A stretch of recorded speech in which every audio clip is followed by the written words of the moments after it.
오늘 우리에게 주시는 하나님의 말씀은 디모데후서 1장 7절부터 9절까지 말씀입니다. 신약성경 342쪽입니다. 이제 제가 하나님의 말씀을 강독하겠습니다. 이것은 하나님의 말씀입니다. 하나님의 말씀에 경청하시기 바랍니다. 하나님이 우리에게 주신 것은 두려워하는 마음이 아니요 오직 능력과 사랑과 절제하는 마음이니 그러므로 너는 내가 우리 주를 증언함과 또는 주를 위하여 갇힌 자 된 나를 부끄러워하지 말고 오직 하나님의 능력을 따라 복음과 함께 고난을 받으라. 하나님이 우리를 구원하사 거룩하신 소명으로 부르심은 우리의 행위대로 하심이 아니요 오직 자기의 뜻과 영원 전부터 그리스도 예수 안에서 우리에게 주신 은혜대로 하심이라. 아멘. 하나님의 능력에 따라라는 제목으로 말씀을 함께 나누겠습니다. 디모데후서는 바울이 아들같이 여기고 사랑하는 제자 디모데에게 보낸 편지입니다. 이제 바울도 나이가 들었습니다. 30대 중반에 회심하여 평생을 전도자로 헌신한 바울도 60을 훌쩍 넘긴 나이가 되었지요. 지금이야 100세 시대를 말하는 때이니 60이면 아직 한창이라 할 수 있으나 2000년 전 고대 사회에서는 60이라는 나이가 말 그대로 죽음을 앞둔 나이가 아니겠습니까? 노년의 나이에도 아직 해야 할 일이 많은데 바울은 답답하고 안타깝기만 합니다. 나이가 들어 기력이 예전 같지 않기에 그런 것이 아닙니다. 더 이상 복음을 전하고 싶어도 그리할 수 없는 상황에 처해 있기 때문입니다. 학자들은 디모데후서가 AD 60년경 바울이 로마의 감옥에 갇혀 있을 때 기록되었다라고 말합니다. 바울은 전도 여행을 다니면서 여러 번 옥에 갇혔습니다. 그러나 지금은 상황이 다릅니다. 기독교 역사상 참혹한 박해의 역사가 시작되었던 네로 황제가 통치하던 시기이기 때문입니다. 네로는 로마에 발생한 대규모 화재로 민심이 흉흉해지자 기독교인들이 양심을 품고 로마에 불을 질렀다는 거짓 소문을 유포하여 기독교인들을 박해하기 시작했습니다. 바울은 지금 이 엄혹한 시기에 로마의 감옥에 갇혀 있었습니다. 바울은 그의 서신에서 자신의 죽음을 예감하는 듯한 고백을 하고 있습니다. 전제와 같이 내가 벌써 부어지고 나의 떠날 시간이 가까웠도다. 사형 선고가 임박했음을 전하는 구절입니다.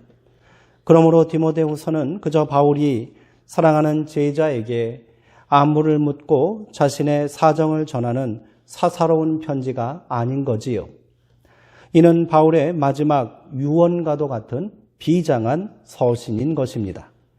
오늘 이 시간 우리 모두가 죽음을 앞둔 노년의 전도자 바울이 그의 사랑하는 제자 디모데에게 마지막으로 무엇을 남기고 당부하고 있는지를 주의 깊게 듣기를 원합니다.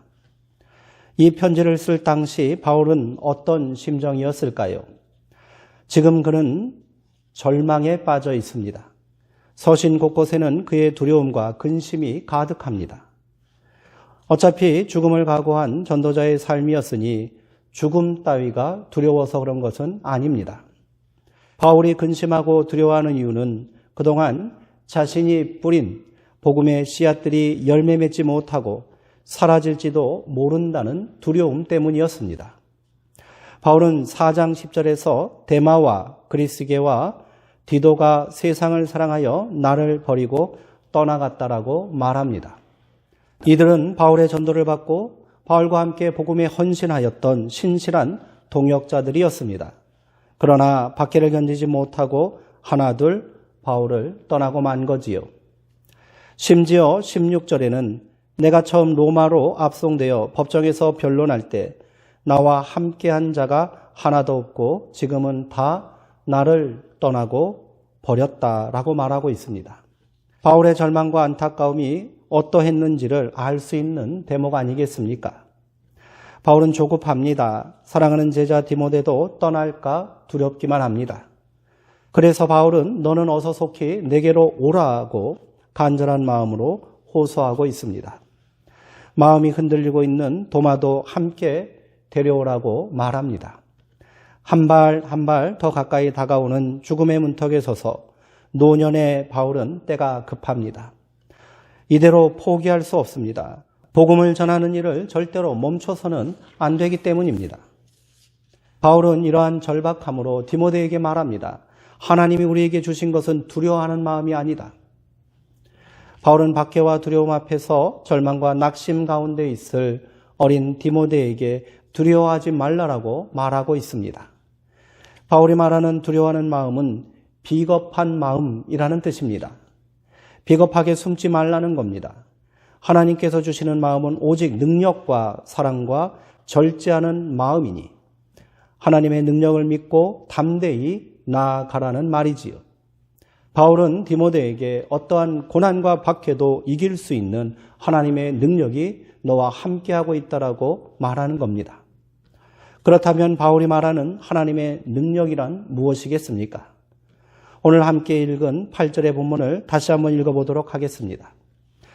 그러므로 너는 내가 우리 주를 증언함과 또는 주를 위하여 갇힌 자 된 나를 부끄러워하지 말고 오직 하나님의 능력을 따라 복음과 함께 고난을 받으라. 아멘. 그것은 복음과 함께 고난을 받는 겁니다. 고난을 받을 때 하나님의 능력을 경험할 수 있다는 말입니다. 복음 전할 때 그 능력이 함께 한다는 말이지요. 하나님의 능력은 고난을 피하는 것이 아니라 고난과 맞서는 것이며 기꺼이 고난을 감당하는 것입니다. 예수 그리스도는 이 능력으로 십자가 그 참혹한 고난을 이길 수 있으셨던 겁니다. 그래서 바울은 하나님이 주시는 마음은 오직 능력과 사랑과 절제하는 마음이다라고 말하고 있는 겁니다. 이 능력은 죽음을 이기는 능력입니다. 이 사랑은 십자가 고난을 통해 증거된 사랑입니다. 이 절제는 나의 생각과 고집을 꺾고 하나님의 뜻에 온전히 순종하는 절제입니다. 바울은 이를 통해 자신이 선포자와 사도와 교사로 세움을 받았다라고 고백합니다. 바울은 하나님의 능력을 그의 삶을 통해 온전히 체험했기에 조금도 주저함 없이 디모데에게 복음과 함께 고난을 받으라라고 명령하고 있는 겁니다. 또한 바울은 옥에 갇힌 자신을 부끄러워하지 말라고 말합니다. 부끄러워하지 말라는 수치스럽게 여기지 말라는 뜻입니다. 사람들은 바울의 전도는 실패했다고 말했을 것입니다. 이제 더 이상 아무 희망도 없다고 절망하며 그의 곁을 떠났을 것입니다. 그들은 바울의 권면을 세상 돌아가는 사정을 모르는 억지라고 외면했겠지요. 지금은 때가 아니라고 말했을 것입니다. 예수를 믿는다는 이유만으로 갓난아기까지 원형 경기장에 던져져 굶주린 사자밥이 되게 하는 시대입니다. 기독교인이라는 이유만으로 목이 잘리고 불에 태워지고 십자가에 달리는 공포의 시대입니다.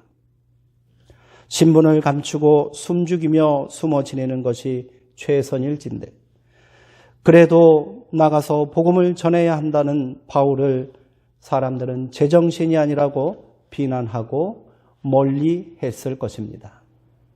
그러나 바울은 조금도 물러섬이 없습니다. 너는 말씀을 전파하라. 때를 얻든지 못 얻든지 항상 힘쓰라.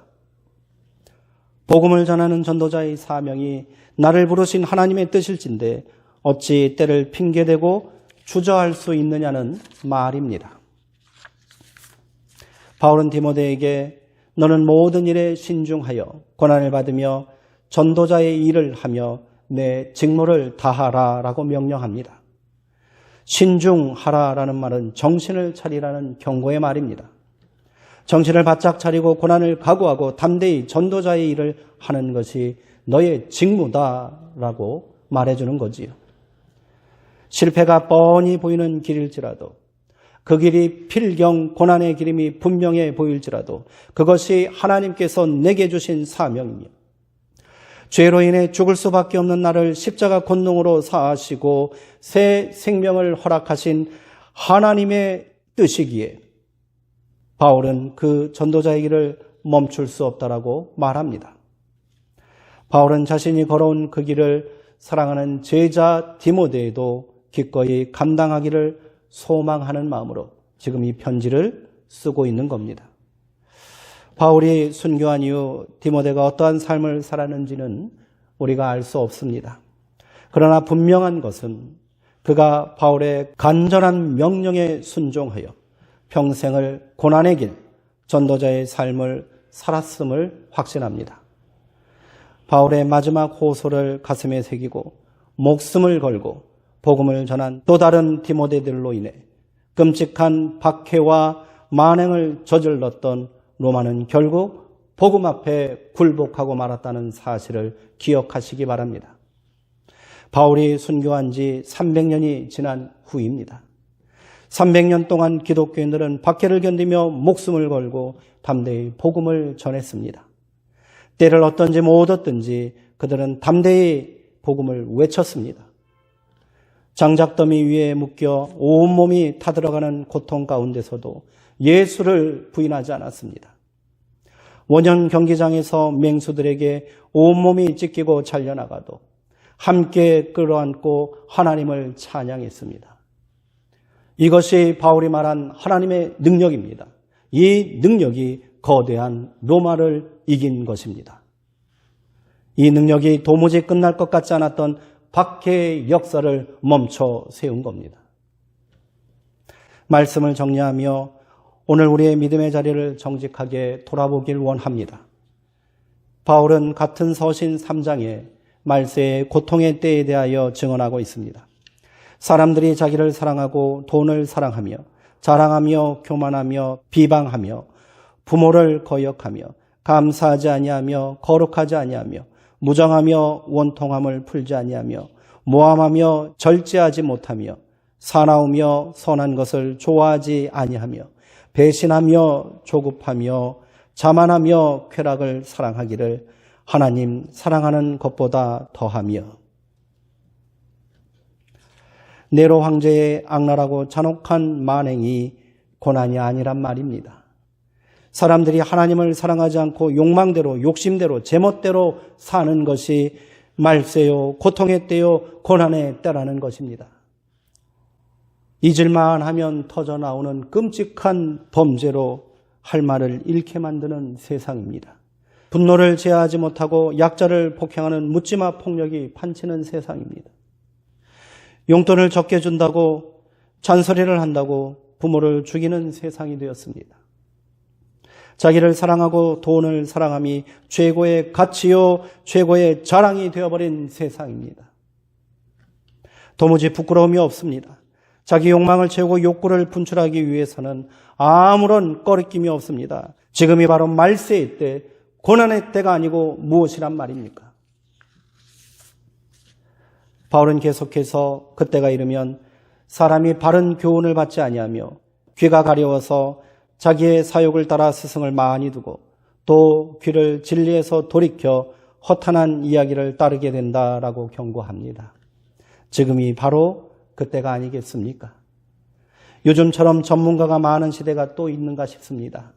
자신의 사욕을 따를 스승을 많이 둔다는 바울의 경고가 얼마나 영적으로 탁월한지를 깨닫게 합니다. 스승이 많다는 것은 각종 전문가라는 사람들이 판친다는 것은 사람들이 그만큼 진리에서 멀어져 있다는 증거입니다. 전문가도 많으니 자기가 꼭 듣고 싶어하는 말을 해주는 사람이 있기 마련 아니겠습니까? 이렇게 하면 문제가 해결된다고 간단하게 말합니다. 이 길로 가면 성공이 보장되어 있다고 욕망을 부추깁니다. 이 정도는 누구나 하는 것이니 괜찮다라고 말합니다. 이것은 합법적인 것이니 남이 어찌됐든 상관하지 말고 과감하게 욕심껏 행동하라고 허탄한 성공 신화를 부추깁니다. 그러나 영혼을 고민하지 않고 진리와 씨름하지 않는 교훈은 빈 껍데기이고 공허한 말장난에 불과한 겁니다. 바른 교훈은 자신의 모습을 정직하게 돌아보게 합니다. 양심을 찌르고 감추고 싶은 부끄러운 모습을 드러내게 하니 아프고 고통스럽습니다. 진리를 외치고 바른 길을 선포하니 불편하기만 합니다. 그래서 외면하고 들으려 하지 않는 것 아닙니까? 복음의 진리를 이야기하고 천국의 구원을 이야기하면 비웃음거리가 되는 시대가 되었습니다. 지금이 바로 고난의 때임을 깨달아야 합니다. 그 어느 때보다 복음은 외면당하고 박해받고 있습니다. 전도의 문은 막혀있고 복음을 향한 우리의 열정도 그만큼 식어버렸습니다. 우리 수정동교회도 마찬가지 아닙니까? 73년 전 고난의 세월을 견디며 눈물로 기도로 세워진 교회가 성장을 멈춘 지 오래입니다. 지금이 바로 우리 수정동교회의 고난의 때임을 깨닫기 바랍니다. 무엇이 문제입니까? 어떻게 해야겠습니까? 답은 하나입니다. 복음과 함께 고난받기를 감당하고 결단해야 하는 것입니다. 교회가 고난을 이기는 방법은 오직 하나입니다. 목숨을 걸고 복음을 전하는 전도자의 삶을 사는 겁니다. 누구를 탓하고 서로 비난할 일이 아닙니다. 잘잘못을 따질 일이 아닙니다. 누군가에게 미룰 일도 아닙니다. 바로 내가 지금 시작해야 될 하나님의 거룩한 사명입니다. 전도하기 힘든 시대입니다. 복음의 능력이 사라진 것만 같습니다. 세상은 기독교를 조롱합니다. 위선자들이라고 비난합니다. 교회와 기독교인들이 도덕적으로 살지 않고 목회자들이 양심적으로 본이 되는 삶을 살지 않았기에 능력을 잃은 것만은 아닌 겁니다. 복음과 함께 고난을 각오하지 않기 때문에 그러한 겁니다. 목숨을 걸고 복음을 전하려 하지 않기에 능력이 사라져버린 겁니다. 교회의 존재 이유와 기독교인의 사명이 복음을 전하는 것인데 이를 망각하고 그저 이 땅에서 성공하고 복받는 것에만 골몰하니 그렇습니다. 회개해야 합니다. 하나님의 능력은 고난 가운데서도 복음을 전하는 전도자를 통하여 나타나는 것이라고 오늘 성경은 우리에게 분명히 증언하고 있습니다. 전도자의 사명을 감당하려 하지 않았기에 수십 년을 신앙생활에도 만족이 없고 변화가 없는 겁니다. 왜 내게는 하나님의 능력이 나타나지 않느냐고 말하는 겁니다. 어떤 능력을 원하십니까? 기도하는 대로 응답되고 하는 일마다 성공하고 근심 걱정 없이 살고 평안하게 건강하게 사는 것이 능력입니까? 하나님의 능력은 고난을 각오하고 기꺼이 복음을 전하는 전도의 현장에서 우리 가운데 나타나는 줄 믿으시기 바랍니다. 2000년의 기독교 역사상 전도하기 좋은 때는 한 번도 없었습니다. 그 길이 고난의 길이고 순교의 길임을 알면서도 기꺼이 복음을 위해 헌신한 신앙의 선배들이 있었기에 기독교는 세대를 넘어 시대를 초월하여 오늘에 이르기까지 진리로 굳게 서 있는 것입니다. 아직 때가 되지 않았다고 분명 헛고생만 하고 실패할 것이라고 만류하는 가족과 동료들을 뿌리치고 박해의 땅, 고난의 땅에 발을 디딘 벽안의 젊은 선교사들이 있었기에 오늘 이 땅에 1000만 성도의 붕의 역사가 일어나게 된 줄 믿습니다. 이제 이쯤 되면 되었다고 멈춰서는 안 됩니다.